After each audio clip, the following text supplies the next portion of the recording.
Hi అండి, నమస్తే. Welcome back to my channel. ఎలా ఉన్నారండి అందరూ కూడా? కార్తీక మాసం వెళ్ళిపోయింది కాబట్టి ఇకపైన నా వీడియోస్లో ఎక్కువ శాతం మీరు నాన్ వెజ్ రెసిపీస్ చూస్తారండి. ఎందుకంటే వారంలో కనీసం 4 సార్లు అయినా సరే నాన్ వెజ్ తెచ్చుకుంటామన్నమాట. అందులో ఎక్కువగా బిర్యానీలు అయితే చేస్తారండి. ఎందుకంటే నాకు లంచ్ బాక్స్కి చాలా ఈజీగా అయిపోతుంది కదా అని చెప్పి ఎక్కువ శాతం అయితే రకరకాల బిర్యానీలు అయితే చేస్తుంటానమాట.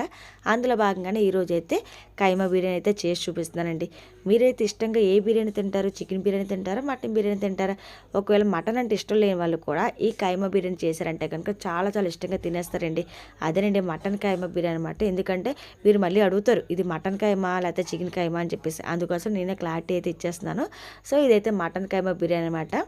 చాలా సింపుల్గా అయితే చేసేయచ్చు. ఫుల్ వీడియో కావాలంటే కనుక సబ్స్క్రైబ్ కింద అయితే నేను వీడియో పెడుతున్నాను, ఒకసారి ఆ బటన్ క్లిక్ చేసి చూసేయండి. వీడియో ఇస్తే కనుక ఒక లైక్ చేసేసేయండి. అలాగే నా ఛానల్ సబ్స్క్రైబ్ చేసుకోకపోతే ప్లీజ్ సబ్స్క్రైబ్ చేసుకోండి. మీకు ఎందుకు ఏ బిర్యానీ అంటే ఇష్టమో కామెంట్ సెక్షన్లో షేర్ చేసుకోండి. Thank you for watching. నమస్తే, బాయ్.